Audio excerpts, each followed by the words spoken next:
causes those two atoms combine together. They remain close to each other. Make sense? Yes. Okay. This is not a complete transfer of electron, so no like a total charge developed on any of the atom. But in ionic bond, total complete charge is developed, minus and plus charge. And that's why the ionic forces are much more stronger as compared to the covalent forces. Okay. Ionic bonds are much more stronger than covalent bonds. This is the reason why sodium chloride, to melt, it requires a lot of energy, and sodium chloride melts at almost 1200 or 1500 degrees Celsius. Whereas HCl is a gaseous at room temperature itself. I see. Correct? Yeah, it's the strength, and it's the strength of it more than anything, and what it takes to Correct. break them or even probably bring them together at certain points. Correct. Okay. Yes. So that's why this is a covalent bond now in a hydrogen and a chlorine atom. As you rightly said, that if the hydrogen and the chlorine atoms are sharing a pair of electrons, one has an ability. We talked about electronegativity. Electronegativity is a tendency of, or a property of that atom to pull the electrons towards itself when it is covalently bonded with other atoms. Like here, hydrogen and a chlorine. If hydrogen and a chlorine is forming a covalent bond, it shares a pair of electrons. And I'm going to show only a pair of electrons the way we showed it in our Lewis dot structures.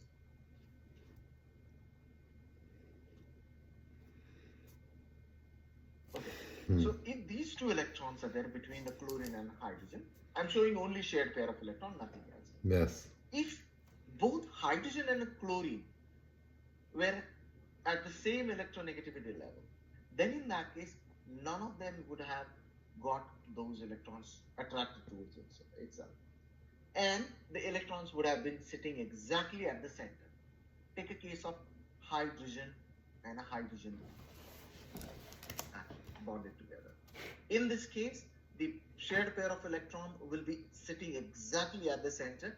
Both the nucleuses will try to pull that or put a force of attraction on those electrons to make that a neutral bond, a simple covalent bond. But in case of a hydrogen and a chlorine being more electronegative, it will try to pull the two electrons towards itself. And that's why these electrons, rather than sitting exactly at the center of the nucleus, it will be inclined towards the chlorine. I see. So this makes chlorine delta negatively charged. So overall, you are moving electrons towards the chlorine. This bond becomes a polar covalent bond. It's a covalent bond, no doubt about it. But it's a polar covalent bond because chlorine is more electronegative as compared to the hydrogen. Sure, it's just polarized. It's just polarized. Yes. So the greater electronegativity of chlorine makes it more polar. And that's why chlorine acquires negative delta charge or delta negative charge. What is the meaning of a delta? Delta means very small, tiny, imaginable charge on that atom or that particular atom in a covalent bond. Whereas on hydrogen, now to see, whenever there is a positive charge, there has to be a negative charge. Charges cannot be alone. Like you wouldn't see in a thin air, you have only positively charged species. No. If there is a positively charged species, there has to be a negatively charged species as well. So to counterbalance the negative charge on chlorine, we create delta positive charge on a hydrogen as well. And thus, this becomes a polar covalent bond. Is it clear? Yeah. Seeing it visual, I understand, and seeing how when you show all of the electron, the valences, and then just how on the Lewis structure it's just implied, but it's showing the same thing, really. I understand. Yeah. That helps a lot, showing the previous diagrams you showed. Indeed. Okay. Now, The polar covalent bond is always shown with a dipole moment. Dipole moment is a vector quantity. In physics, you must have already studied that. Dipole moment is a kind of a charge density difference between the two space points, and that's why you create a specific charge in a space point. So you have more electron density towards the chlorine, making this negatively charged, hydrogen positively charged. So the dipole moment is shown with this kind of an arrow. Let's see. And you can measure that. That could be measured. Yeah, even the velocity and on that vector. And the direction. Correct. I understand the It's connection. a vector quantity, so it can be calculated the value and the direction as well. The direction is shown in this arrow towards the chlorine. The dipole moment direction is towards the chlorine. The unit of a dipole moment is deby. Deby, D-E-B-Y. You measure that. Now, the other side, this is a specific notation we use it to indicate the polar covalent bond. So the arrow like points towards the negative point, negative charge, and the positive, like here, it's kind of a sign of a positive, that ends towards the positive end of the polar covalent bond. It looks like a positive charge, isn't it? Yeah, yeah. A positive sign. It is something similar to the positive sign. And what is that called? It's just a arrow to show the dipole. Oh, okay. Nothing special. Nothing special. Okay. Nothing special. Okay. So what we learned so far, there are 3 types of bonds: ionic, covalent, and a polar covalent. I'll just add in here. Ionic, covalent, and polar covalent.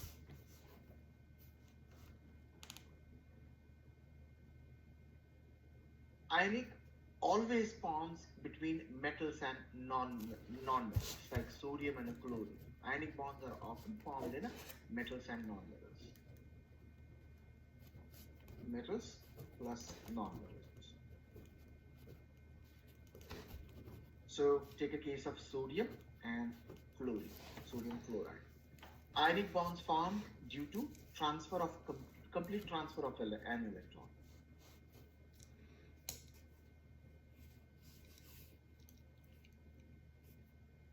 Whereas covalent bonds often formed between non-metal and non-metal.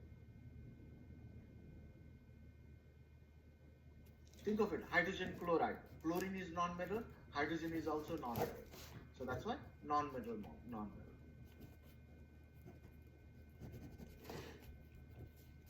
Take a case of HCl.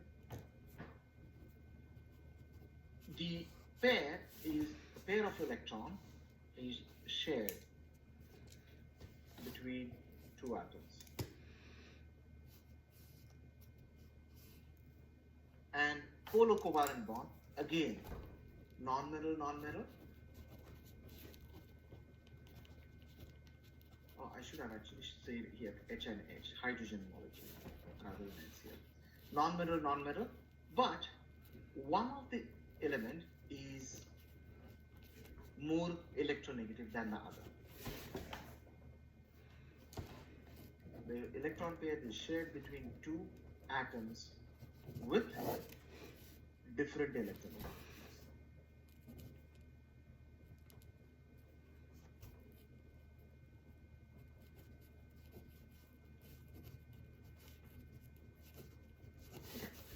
Now let's understand further, how do we determine, can we measure the electronegativity? There is no instrument to actually measure the electronegativity. Electronegativity is an hypothetical concept. And Linus Pauling was one of the great scientists who discovered and who suggested a Pauling's scale of electronegativity. He suggested, consider fluorine to be the most electronegative element. And with respect to fluorine, he measured the electronegativities of different elements in a periodic table. Now, rather than getting into details of a periodic table, I'll just focus on the atoms what are we needed for us to learn the organic chemistry. I'll not get into the details of electronegativities of entire periodic table. That you will find it in chapter 7 actually, chapter 7 and 8 then, Okay. in Noel O'Toole's textbook. Okay, so I'll focus more onto the organic chemistry part, and these are the elements we need to work around. So lithium, sodium, potassium. He gave fluorine to be the highest electronegativity level, and he gave arbitrary number 4. With respect to 4, he then measured the electronegativity of rest of the elements and gave respective numbers. In a periodic table, the trend of electronegativity is that from left to right in a period, if you look at the periodic table and compare, from left to right, the electronegativity increases. Yes. See, lithium is 1, beryllium is 1.5, boron 2, 2.5, 3, 3.5, and 4. So from left to right in this period, you are increasing the electronegativity. Make sense? Yes. Whereas in a group, take a case of iodine, bromine, chlorine, fluorine. In a group, the electronegativity increases bottom to top, or it decreases top to bottom. You can say either way around. Electronegativity increases from left to right in a period, and it decreases top to bottom in a group. Make sense? Yes. And this is the only thing you need to remember, because eventually you need to know what is the electronegativity difference between the two atoms, whether it is too strong electronegativity difference. Based on that, you can decide whether it is a polar covalent bond, or ionic bond. When two atoms form a bond, a critical consideration allows us to classify the bond.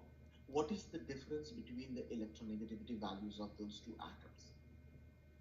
So, if I take a case of a carbon and a carbon bond, or a carbon and a hydrogen bond. So, let's define the electronegativity difference between these two. Carbon-carbon bond, electronegativity difference. So, let's say electronegativity difference is written as chi.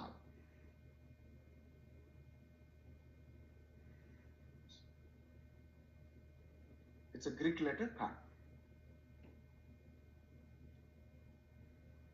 So what is the electronegativity difference between the carbon and carbon? What do you think? 2.5 minus 2.5? Oh, it's a neutral. Exactly. Yeah. It will be 0. So if the electronegativity difference is 0, that means the electrons will not be gone to any one of the atoms. It will remain at the center of these two atoms. Okay, take a case of a carbon and a hydrogen on that. Now, carbon is 2.5 and hydrogen is 2.4. It's a 0.4. The difference is 0.4. Yeah. Very little difference, so to say. But you still will put it charged on the carbon end. I see in Exactly. the diagram, yeah. Yes, yes. But Oh, but wait, no, because it's not considered unless it's greater than 0.5. Exactly. Yep. See, I remember things. And yeah, this is helpful for me. Yeah, I remember that. That was. See, I see how it comes back and it helps. The stuff that you make sure you remember. Right, and that's a good thing. Our brain cells are working. So if the difference in electronegativity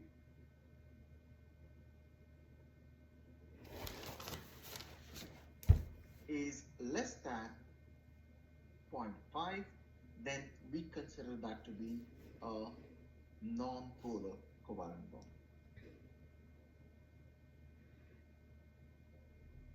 But Or you can simply say, I'm sorry, but you would still draw the charge on the carbon even though it's non-polar?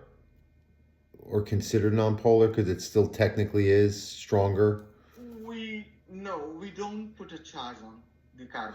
Oh yeah, because I'm sorry. You know what? I'm looking at the 4 bonds that you drew, and I'm thinking that's a plus sign. That's where I thought you drew like a new type of plus sign I haven't seen around, and that shows the strength. You understand where it looked. I was. It's been a long day, Doctor Swapnil. This is. I started. I started very early this morning. It's 10 p.m. Sorry, but I understand now. You don't have to explain. Absolutely. So we call that as a non-polar covalent bond. So anything between these, you don't need to call it as a polar. You don't need to show the arrows as well. Okay. Next, if the difference in electronegativity is between 0.5 to 1.7, 0.5 to 1.7, this is a polar covalent bond. We'll consider that to be polar covalent bond. So take a case of oxygen and carbon. What is the difference between oxygen and a carbon? Oxygen. 2 electrons. Exactly. Yeah. 2 electrons. Yep. Yes. So carbon is 3.5 minus, wait a second, 3.5 minus 2.5, it should be 1. 1. The difference should be 1, right? So that's why it is between 0.1 to 1.7. Yeah. The difference is between 0.1, 0.5 to 1.7. So it is a polar covalent bond. Now you can put the charges as well and the arrows as well. This kind of a dipole moment arrows, you can show it. It's significant enough to show it. Yes. Now, if the difference between the electronegativities is beyond 1.7,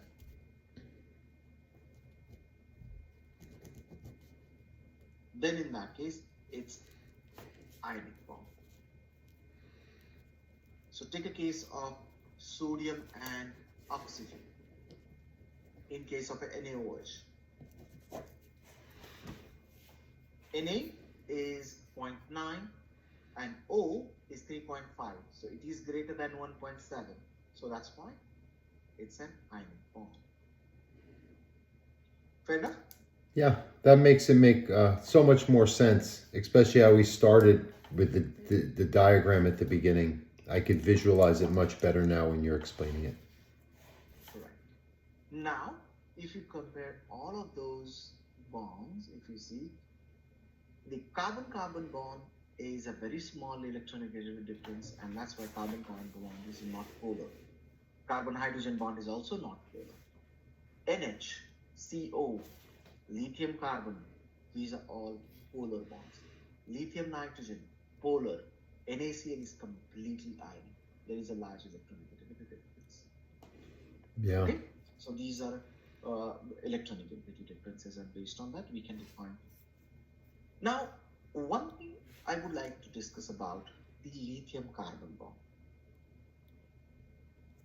There may be cases that are not so clear-cut and clear-cut distinction between the electronegativities, or they will be borderline compounds such as carbon-lithium bond, which has an electronegativity difference of 1.5, and this bond is often drawn either a polar covalent bond or an ionic bond as well.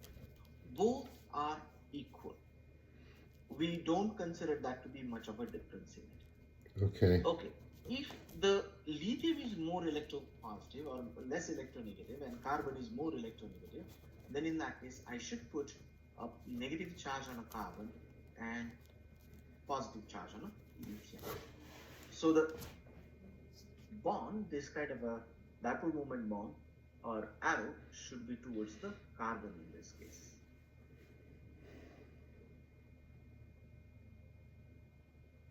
It should be towards the carbon. Is it clear? Yes. Okay. Another reason to avoid absolute cutoff number when comparing the electronegativity values is the electronegativity values shown in this table consideration are obtained via one particular method developed by Linus Pauling. However, I can show you minimum 300 to 400 original research papers, and they all have a different way of calculating the electronegativity values. There are several methods.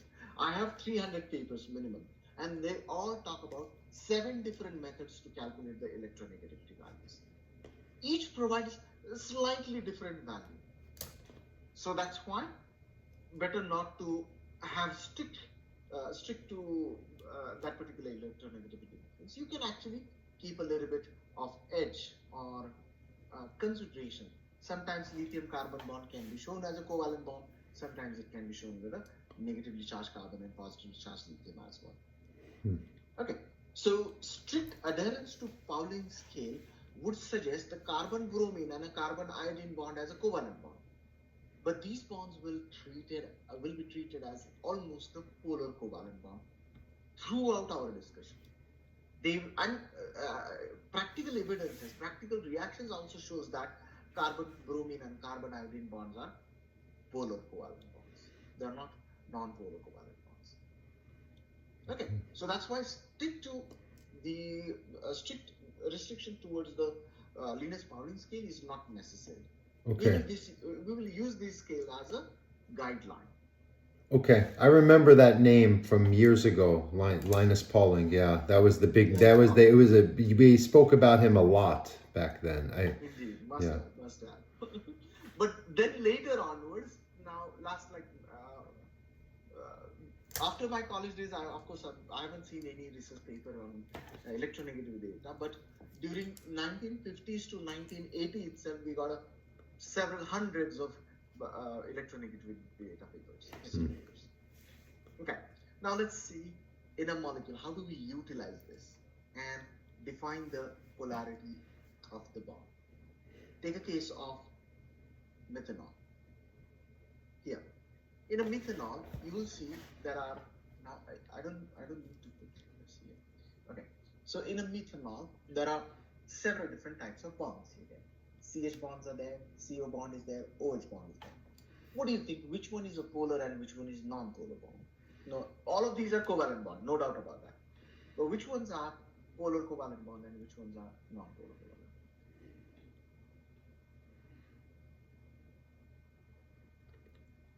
The carbon and oxygen is definitely polar. Polar covalent. Yeah. And that's a chain, the OH chain, the oxygen hydrogen chain that it's connected to.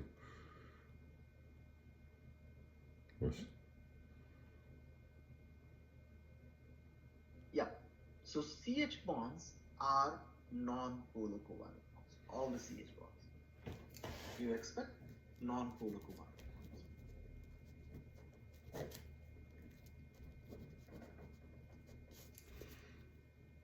And this as well. But OH and CO bonds should be considered as a polar covalent.